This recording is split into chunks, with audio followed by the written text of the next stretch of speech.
Shiv Sena UBT सांसद प्रियंका चतुर्वेदी ने पाकिस्तान द्वारा भारत के खिलाफ T20 विश्व कप मैच के बहिष्कार को वापस लेने पर तीखी प्रतिक्रिया दी। उन्होंने कहा कि ये पूरा मामला मजाक जैसा लग रहा है। उनका कहना है कि भारत जैसे मजबूत देश को पाकिस्तान के फैसले का इंतजार नहीं करना चाहिए। उन्होंने सवाल उठाया कि अगर पाकिस्तान में थोड़ी भी शर्म बची होती तो वो साफ तौर पर मैच खेलने से इनकार करता। प्रियंका चतुर्वेदी ने कहा कि पाकिस्तान ने पहले बहिष्कार की घोषणा कर माहौल बनाया और अब अचानक फैसला बदलकर यू टर्न ले लिया। उन्होंने इसे अंतर्राष्ट्रीय स्तर पर अस्थिर और गैर जिम्मेदाराना रवैया बताया। उनका मानना है कि ऐसे फैसले खेल भावना के बजाय राजनीतिक दबाव को दिखाते हैं। उन्होंने कहा कि भारत को आत्मसम्मान के साथ खेल और कूटनीति दोनों में मजबूत रुख बनाए रखना चाहिए। क्या मजाक बनाया हुआ है। और देखिए, हमारा देश देख रहा है इंतजार में कि पाकिस्तान क्या निर्णय लेता है। शर्म, अगर उनमें कुछ भी अब शर्म रह गई होगी, वो कहेंगे कि हमें ये मैच नहीं खेलना है। क्योंकि जिस तरीके से पाकिस्तान ने ये निर्णय लिया, अनाउंसमेंट किया, यू टर्न ले रहे हैं, वो यू टर्न ले रहे हैं क्योंकि उनको पता है अगर पेनल्टी लगेगी तो पेनल्टी भरने के पैसे नहीं होंगे उनके पास। और वर्ल्ड बैंक और IMF ने कह दिया होगा कि हमारे लोन्स इसके लिए इस्तेमाल नहीं हो सकते हैं। बात वो नहीं है। बात यह है कि हमारा देश जो 4th लार्जेस्ट इकोनॉमी है, जिसका BCCI सबसे ज्यादा रिचेस्ट बॉडी है, स्ट्रॉन्गेस्ट बॉडी है ICC में। अब आपको कहना चाहिए था कि हमें नहीं खेलना है मैच, पर नहीं कहेंगे क्योंकि पैसों के सामने, प्रॉफिट के सामने उनके लिए कुछ नहीं है। देश की इज्जत एक तरफ, देश के सेंटिमेंट्स एक तरफ, प्रॉफिट कमाना है, ब्रॉडकास्टिंग राइट्स के पैसे कमाने हैं और पाकिस्तान के साथ क्रिकेट खेलते रहना है। तो दिखाता है कि इंडिया ने तो इंतजार में बैठे हुए थे कि क्या पाकिस्तान निर्णय लेता है, और पाकिस्तान के निर्णय के बाद हो सकता है मीडिया उसको स्पिन करे, देखिए यू टर्न लिया, पर मुझे लगता है कि इंडिया की और BCCI की इसमें एक हार है। JDU के राष्ट्रीय प्रवक्ता राजीव रंजन प्रसाद ने पाकिस्तान द्वारा मैच बहिष्कार वापस लेने के मुद्दे पर संतुलित बयान दिया। उन्होंने कहा कि अंतर्राष्ट्रीय क्रिकेट परिषद यानी ICC के फैसलों को खेल भावना से समझना चाहिए। उनके अनुसार क्रिकेट केवल खेल नहीं बल्कि देशों के बीच संबंध मजबूत करने का माध्यम भी है। उन्होंने कहा कि खेल को राजनीति के छोटे दायरे में नहीं बांधना चाहिए क्योंकि इससे खिलाड़ियों और खेल प्रेमियों दोनों को नुकसान होता है। राजीव रंजन प्रसाद ने कहा कि क्रिकेट को जीवित रखना और उसे विवादों से बचाना बहुत जरूरी है। उनका मानना है कि अंतर्राष्ट्रीय खेल प्रतियोगिताएं देशों के बीच संवाद का रास्ता भी खोलती हैं। उन्होंने कहा कि खेल में प्रतिस्पर्धा होनी चाहिए, लेकिन इसे राजनीतिक तनाव का हथियार नहीं बनाना चाहिए। देखिए, राजनीतिक प्रतिक्रियाओं के लिए कई फोरम हो सकते हैं, लेकिन खेल संघों की स्वायत्तता का सम्मान सबको करना चाहिए। ICC ने क्रिकेट के हित में जो निर्णय लिया, उसे राजनीति के संकीर्ण परिधि से बाहर होकर के समझना होगा कि क्रिकेट जीवंत हो, ये भी बेहद महत्वपूर्ण है। और हम पाकिस्तान के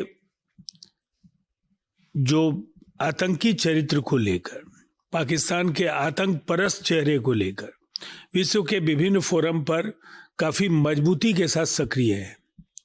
दोनों को अलग अलग हिस्सों में अगर हम देखेंगे तो निसंदेह इसका जवाब मिल जाएगा। बिहार सरकार के मंत्री दिलीप जायसवाल ने पश्चिम बंगाल की मुख्यमंत्री ममता बनर्जी पर गंभीर आरोप लगाए। उन्होंने कहा कि ममता बनर्जी शुरू से ही SIR यानी विशेष पुनरीक्षण प्रक्रिया को लेकर अनावश्यक विवाद खड़ा कर रही हैं। उन्होंने आरोप लगाया कि तृणमूल कांग्रेस के कार्यकर्ता बंगाल में अराजकता फैलाने का काम कर रहे हैं।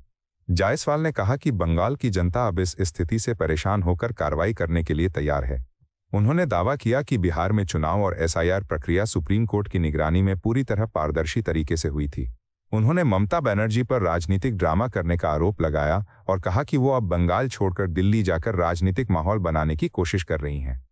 उनके अनुसार जनता सब समझ रही है और समय आने पर जवाब देगी। SIR के बारे में ममता बनर्जी शुरू से नाटक कर रही है।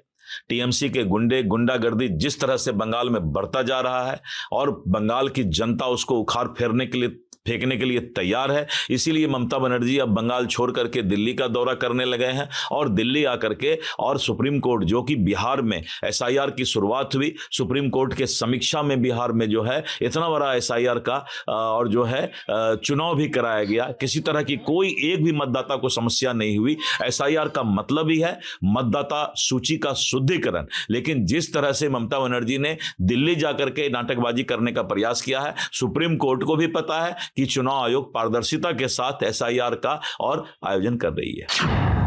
भारतीय जनता पार्टी के बिहार प्रदेश अध्यक्ष संजय सरावगी ने राष्ट्रीय जनता दल और पूर्व मुख्यमंत्री राबड़ी देवी पर निशाना साधा। उन्होंने कहा कि जिन लोगों ने बिहार को अपराध और अव्यवस्था के दौर में धकेला, उन्हें आज अपराध पर बोलने का कोई नैतिक अधिकार नहीं है। सरावगी ने आरोप लगाया कि जब राजद सत्ता में थी तब अपराधियों को संरक्षण दिया जाता था। उन्होंने कहा कि उस समय कानून व्यवस्था पूरी तरह कमजोर थी और आम जनता डर के माहौल में जी रही थी। उन्होंने दावा किया कि भाजपा और उसके सहयोगियों ने बिहार में कानून व्यवस्था सुधारने का काम किया है। सरावगी ने कहा कि जनता अब पुराने दौर को भूल नहीं सकती और विकास तथा सुरक्षा चाहती है। देखिए, राबड़ी देवी जी हो कि राजद के नेता हो, उनको अपराध में बोलने का कोई अधिकार है क्या? इन लोगों ने दुर्गति बिहार की थी। बिहार में अपराध और अपराधियों को सत्ता का संरक्षण इन लोगों ने दिया था। और जिस मामले को लेकर ये लोग बोल रहे थे वो मेरे ही विधानसभा का मामला है। मैं उसी विधानसभा से विधायक हूं। वो तो एकदम अमानुषीय कार्य हुआ। 7 वर्ष के बच्ची के साथ रेप करके हत्या कर दी गई। लेकिन प्रशासन कितना तत्पर था। रात में 11:30 बजे वहां पुलिस अधीक्षक स्वयं स्थल पर पहुंचे, वरीय पुलिस अधीक्षक। तुरंत जो अपराधी था उसको गिरफ्तार किया गया और सरकार ने निर्णय किया है कि उसको स्पीडी ट्रायल चलाकर उसको सजा दिलवाई जाएगी। और उसके बाद कहने को कुछ है क्या? तो और इन लोगों के समय में क्या होता था? कितने ऐसे कांड हुए इन लोगों के समय में, ऐसे कितने कांड हुए, लेकिन इन लोगों ने उनको संरक्षण दिया अपराधियों को। और वो लोग आज शोर मचा रहे हैं विधानसभा परिषद की कार्रवाई बाधित कर रहे हैं। उत्तर प्रदेश के उप मुख्यमंत्री केशव प्रसाद मौर्य ने राज्य बजट को लेकर बड़ा बयान दिया। उन्होंने कहा कि पूरा प्रदेश आगामी बजट का इंतजार कर रहा है। मौर्य ने बताया कि ये बजट उत्तर प्रदेश को विकसित राज्य बनाने की दिशा में महत्वपूर्ण भूमिका निभाएगा। उन्होंने कहा कि प्रधानमंत्री नरेंद्र मोदी के विकसित भारत के विजन को पूरा करने के लिए ये बजट आधार बनेगा। उन्होंने संकेत दिया कि सरकार विकास, आधारभूत संरचना, रोजगार और सामाजिक योजनाओं पर विशेष ध्यान देगी। मौर्य ने कहा कि बजट पेश होने के बाद सभी योजनाओं की पूरी जानकारी सामने आ जाएगी। उन्होंने दावा किया कि सरकार का लक्ष्य प्रदेश को आर्थिक और सामाजिक रूप से मजबूत बनाना है। उनके अनुसार यह बजट जनता की उम्मीदों पर खरा उतरेगा। बजट को लेकर के प्रदेश को इंतजार है और बजट उत्तर प्रदेश को विकसित प्रदेश बनाने का, माननीय प्रधानमंत्री श्री नरेंद्र मोदी जी के विकसित भारत के लक्ष्य को पूरा करने में उत्तर प्रदेश महत्वपूर्ण भूमिका निर्वाह करने वाला है। और उत्तर प्रदेश का कल जो बजट आएगा उसमें मुझे इतना ही बताना है कि बजट तो जब आएगा तब सही जानकारी मिलेगी आपको सब कुछ, लेकिन अभी इतना ही कह सकता हूँ विकसित उत्तर प्रदेश बनाने वाला बजट हो। राष्ट्रीय जनता दल के विधायक भाई वीरेंद्र ने बिहार के मुख्यमंत्री पर विपक्ष के साथ गलत व्यवहार करने का आरोप लगाया। उन्होंने कहा कि मुख्यमंत्री द्वारा विपक्ष की नेता राबड़ी देवी के साथ किया गया व्यवहार बिल्कुल भी स्वीकार करने योग्य नहीं है। भाई वीरेंद्र ने कहा कि लोकतंत्र में विपक्ष का सम्मान जरूरी होता है क्योंकि विपक्ष जनता की आवाज उठाता है। उन्होंने आरोप लगाया कि सरकार विपक्ष को दबाने की कोशिश कर रही है। उन्होंने कहा कि लोकतांत्रिक व्यवस्था में सभी नेताओं को बराबरी का सम्मान मिलना चाहिए। भाई वीरेंद्र ने कहा कि अगर सरकार विपक्ष की बात सुनने से इनकार करेगी तो लोकतंत्र कमजोर होगा। उन्होंने मुख्यमंत्री से अपने व्यवहार पर पुनर्विचार करने की मांग की और कहा कि जनता ऐसे रवैये को पसंद नहीं करती। परिषद के माननीय मुख्यमंत्री ने नेता विरोधी दल आदरणीय श्रीमती राबड़ी देवी जी के साथ जो दुर्व्यवहार किया है वो माफी योग्य नहीं है। और महिलाओं के साथ जो अपमान किया है, मुख्यमंत्री जी को अपना इलाज कराना चाहिए, समय पर दवा खानी चाहिए। इस तरह से विरोधी दल के नेता को इस तरह के भाषा का प्रयोग किया गया है, अमर्यादित भाषा का मुख्यमंत्री के द्वारा जो भाषा का प्रयोग किया है वो माफी योग्य नहीं है। बिहार की जनता माफ नहीं करेगी। बिहार में लूट हो रहा है, बलात्कार हो रहा है, छोटी छोटी बच्चियों का बलात्कार करके हत्या की जा रही है और सरकार उसको लीपापोती कर रही है। चाहे वो नीट छात्रा का मामला हो, चाहे अन्य जो बच्चियों के साथ बलात्कार और हत्या हो रही है, सरकार मूक दर्शक बनी हुई है और रोज कहती है कि हम सुशासन बाबू की सरकार है। सुशासन राज कहाँ है? रोज हम आप सारे लोग अपने आप को असुरक्षित महसूस कर रहे हैं और जिससे भाषा का प्रयोग दोनों सदनों में माननीय मुख्यमंत्री ने नेता विरोधी दल के साथ किया है, मुख्यमंत्री को मैं मांग करता हूं आपके माध्यम से कि दोनों सदन में माफी मांगे मुख्यमंत्री अपने बोले हुए वक्तव्य पर और नेता विरोधी दल से और सदन से माफी मांगे। केंद्रीय मंत्री गिरिराज सिंह ने राहुल गांधी से एक विवादित किताब के मुद्दे पर कार्रवाई करने की मांग की। उन्होंने कहा कि संबंधित प्रकाशक ने स्पष्ट कर दिया है कि किताब अभी सार्वजनिक रूप से प्रकाशित नहीं हुई है। गिरिराज सिंह ने कहा कि ऐसी स्थिति में किताब की प्रामाणिकता पर सवाल खड़े हो जाते हैं। उन्होंने राहुल गांधी से संसदीय विशेषाधिकार का इस्तेमाल करने की सलाह दी ताकि सच्चाई सामने आ सके। उन्होंने कहा कि बिना आधिकारिक प्रकाशन के किसी किताब को सार्वजनिक रूप से प्रचारित करना गलत है।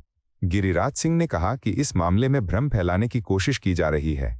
उन्होंने मांग की कि संसद के नियमों के तहत इस मामले की जांच होनी चाहिए ताकि गलत जानकारी फैलने से रोका जा सके। राहुल गांधी को अब उस पर प्रिविलेज ला करके उनको निकालना चाहिए, क्योंकि पब्लिशर ने कह दिया कि ये किताब अभी पब्लिकली नहीं छपा है, तो ये ऑथेंटिकेट ही गलत हो गया।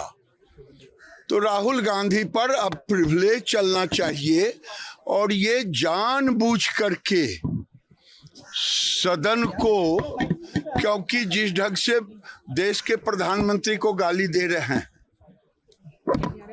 जिस ढंग से सदन को बना लिया है, ये अमर्यादित है।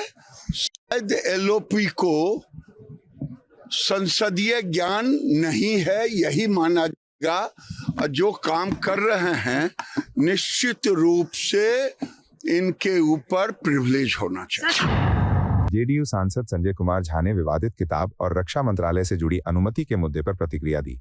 उन्होंने कहा कि यह बहुत संवेदनशील मामला है।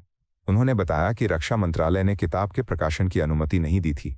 साथ ही प्रकाशन संस्था ने भी साफ किया कि किताब आधिकारिक रूप से प्रकाशित नहीं हुई है।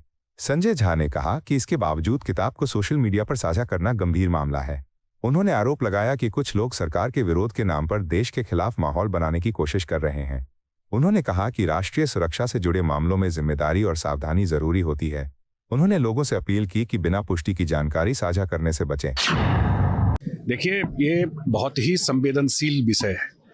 जब मिनिस्ट्री ऑफ डिफेंस ने परमिशन दिया ही नहीं और बिना परमिशन के अब पब्लिशर पेंगुइन जो है वो भी कह रहा है कि ना ऑनलाइन प्रिंट हुआ और ना उन्होंने किताब छापा है, और ऐसे किताब को सोशल मीडिया पे डाल देना, इसका तो यही मतलब है कि जो लोग इस चीज़ को हवा दे रहे हैं वो सरकार के खिलाफ करते करते अब देश के खिलाफ हो गए अपने पॉलिटिकल इंटरेस्ट के लिए।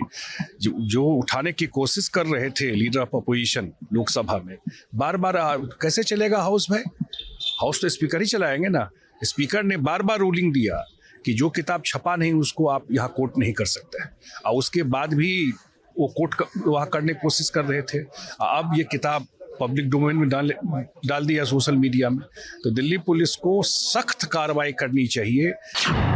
राजस्थान के उप मुख्यमंत्री प्रेमचंद बैरवा ने राज्य सरकार के बजट को विकास केंद्रित बताया। उन्होंने कहा कि भाजपा सरकार बनने के बाद मुख्यमंत्री भजन लाल शर्मा के नेतृत्व में 2 बजट पेश किए जा चुके हैं। बैरवा ने दावा किया कि दोनों बजट में राज्य के विकास को प्राथमिकता दी गई है। उन्होंने कहा कि सरकार ने हर क्षेत्र और समाज के सभी वर्गों के लिए योजनाएं बनाई हैं। बैरवा ने बताया कि सरकार का लक्ष्य आधारभूत संरचना, रोजगार, शिक्षा और सामाजिक कल्याण को मजबूत करना है। उन्होंने कहा कि भाजपा सरकार संतुलित और समावेशी विकास की नीति पर काम कर रही है। उन्होंने विश्वास जताया कि सरकार की योजनाओं से राजस्थान आर्थिक और सामाजिक रूप से मजबूत बनेगा और जनता को इसका सीधा लाभ मिलेगा। जिस तरह से भारतीय जनता पार्टी की सरकार राजस्थान में जब आई और हमारे यशस्वी मुख्यमंत्री भजनलाल शर्मा जी बने, जब 2 बजट दिए, जो 2 बजट हर क्षेत्र हर वर्ग को लेते हुए और इस राजस्थान के उत्थान के लिए जो दिया था उसको धरातल पे भी लेके आने के लिए सभी मंत्रियों को पूरी मॉनिटरिंग और खुद पूरी मॉनिटरिंग करते हुए उन्होंने 80% बजट धरातल पे आ गया। निश्चित रूप से कोई काम लंबा चलता है, उसके लिए बजट पूरा धरातल पे लाने का काम कर रहे हैं और मुझे उम्मीद है कि आने वाले कल जो बजट आएगा इसमें भी राजस्थान के हित में होगा, हर वर्ग के हित में होगा। महिला, युवा, हमारे जो मजदूर किसान इनके लिए सबके हित में आएगा और हर क्षेत्र को हर वर्ग को इसमें शामिल किया जाएगा। उम्मीद है कि एक बजट बहुत अच्छी सौगातें हमारे यशस्वी मुख्यमंत्री देंगे। आपको यह वीडियो पसंद आया हो तो इसे लाइक करें, हमारे चैनल को सब्सक्राइब करें।